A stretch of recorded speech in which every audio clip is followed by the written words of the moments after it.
दान देते समय घमंड मत करना, क्योंकि आपके कमाए हुए धन पर न जाने कितने लोगों का हक है, न जाने कितने लोगों का अधिकार है, इसीलिए आपका कमाया हुआ धन छूट जाता है। भिखारी वह दरवाजा हमेशा के लिए त्याग देता है जिस दरवाजे से उसे भिक्षा नहीं मिलती। भिक्षा में चाहे अन्न धन हो, चाहे मोहब्बत हो, चाहे रिश्ता हो, जिस दरवाजे से उसे कुछ भी नहीं मिलता है, वह निराश होकर वह दरवाजा हमेशा के लिए छोड़ देता है।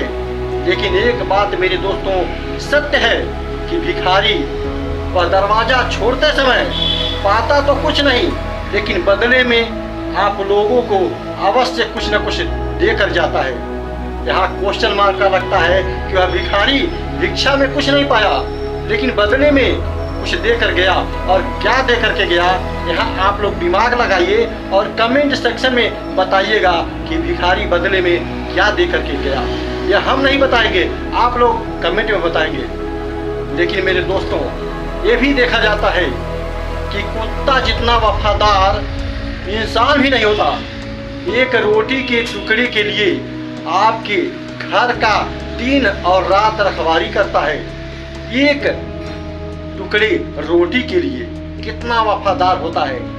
लेकिन जिस दरवाजे पे जिस कुत्ते को रोटी डेली मिलता है, वह कुत्ता उसी समय आपके दरवाजे पर आ ही जाता है, क्योंकि उसे विश्वास है कि रोटी मिलेगा। जिस दिन उस कुत्ते को उस दरवाजे से रोटी का टुकड़ा नहीं मिलता है, तो उसका मन बहुत ही व्याकुल हो जाता है कि आज मैं जिस दरवाजे का प्रतिदिन रखवारी करता था और प्रतिदिन रोटी मिलता था, आज रोटी क्यों नहीं मिला। उसका मन व्यथित हो जाता है, दुख में डूब जाता है, गम में डूब जाता है। ऐसा क्यों होता है? क्योंकि उस कुत्ते को रोटी देते देते आदमी उब जाता है, थक जाता है, हार जाता है, फिर रोटी का टुकड़ा देना बंद कर देता है। और ऐसे ही एक दिन, 2 दिन, 3 दिन जैसे बीत जाता है और कुत्ते को विश्वास हो जाता है इस दरवाजे से अब रोटी का टुकड़ा हमें नहीं मिलेगा। वहाँ अपने और पराये उसे नजर आने लगते हैं कि जिस समय रोटी का टुकड़ा मिलता था उस समय लोग अपने थे, हमें अपने मानते थे। लेकिन जिस समय रोटी का टुकड़ा मिलना बंद हो गया, वहाँ उस कुत्ते को पराया जैसे समझने लगे। वह कुत्ता वह दरवाजा छोड़ देता है। लेकिन जिस परमात्मा ने जन्म देकर इस संसार में भेजा है, तो कोई जरूरी नहीं है कि आप रोटी का टुकड़ा नहीं दोगे तो उसे रोटी का टुकड़ा नहीं मिलेगा, क्योंकि पालनहार भगवान है, उसका पेट कहीं न कहीं भरेगा जरूर। आप नाहक घमंड करते हैं कि कुत्ते को रोटी देते हैं। किसी भिखारी को भिक्षा देते समय घमंड मत करना कि मैं उस इंसान को इतना भिक्षा दिया हूँ, क्योंकि भिक्षा लेने वाला आपका उपकार करता है और अपने हक का लेकर जाता है।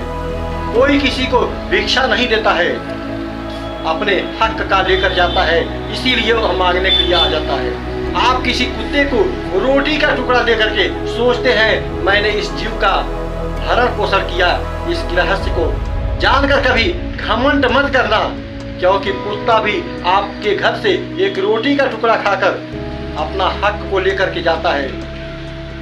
ये बात सत्य है, क्योंकि आप खेत में बिया बोते हैं, काट करके ले आते हैं, लेकिन कुछ अनाज खेत में रह जाते हैं जिससे पक्षी उसको खाकर अपना भरण पोषण करते हैं। आपकी ही कमाई में अनेकों जीव का भरण पोषण निहित है, जिसे आप इनकार नहीं कर सकते। तो किस बात का घमंड करते हो? आप जन्म के साथ क्या लेकर के आए थे और मृत्यु के साथ आप क्या लेकर के जाएंगे? आपने कभी सोचा है? मुट्ठी बांधे आए थे और हाथ पसारे जाओगे, मुट्ठी खोल करके जाओगे, इसका क्या रहस्य है? मुट्ठी बांधने का मतलब है कि 50, 60 साल, 70 साल उम्र लेकर आप आते हैं इस दुनिया से। जब कोई हाथ पसार कर जाता है तो इसका मतलब यह हुआ कि आप 50 साल, 60 साल की उम्र में आप ऐसा कुछ भी नहीं किए हैं जो साथ लेकर के जा सकते हैं। बहुत धन कमाया, यही छूट जाएगा। बहुत जमीन लिखाई, यही छूट जाएगा। बहुत महल बिल्डिंग बनवा दिया, यही छूट जाएगा। क्या साथ लेकर के जाएंगे। लेकिन कोई शख्स ऐसा होता है कि मुट्ठी बांध कर आता है और मुट्ठी बांधे जाता है, और जो मुट्ठी बांध करके जाता है उसके जीवन में धर्म होता है, उसके जीवन में सत्कर्म होता है, और वही साथ में जाता है। ध्यान दीजिएगा, आपके साथ क्या जाएगा और क्या लेकर के जाना चाहते हैं, इस बात पर जरा गहरी विचार करना और सोचिएगा कि आज हमारी इतनी उम्र हो गई, शेष उम्र कितनी बची है, और हम अपने जीवन से जाते समय क्या लेकर के जाएंगे। धन तो यही छूट जाएगा, धर्म तो किया नहीं, क्या लेकर के जाओगे। इसीलिए दान देते समय घमंड मत करना, क्योंकि आपके कमाए हुए धन पर न जाने कितने लोगों का हक है, न जाने कितने लोगों का अधिकार है, इसीलिए आपका कमाया हुआ धन छूट जाता है। बस यहीं पर मैं वाणी को विराम देता हूँ। वीडियो अच्छा लगे, दिल को भा गया हो तो चैनल को सब्सक्राइब, वीडियो को लाइक एंड शेयर अवश्य करना। जय हिंद, जय भारत।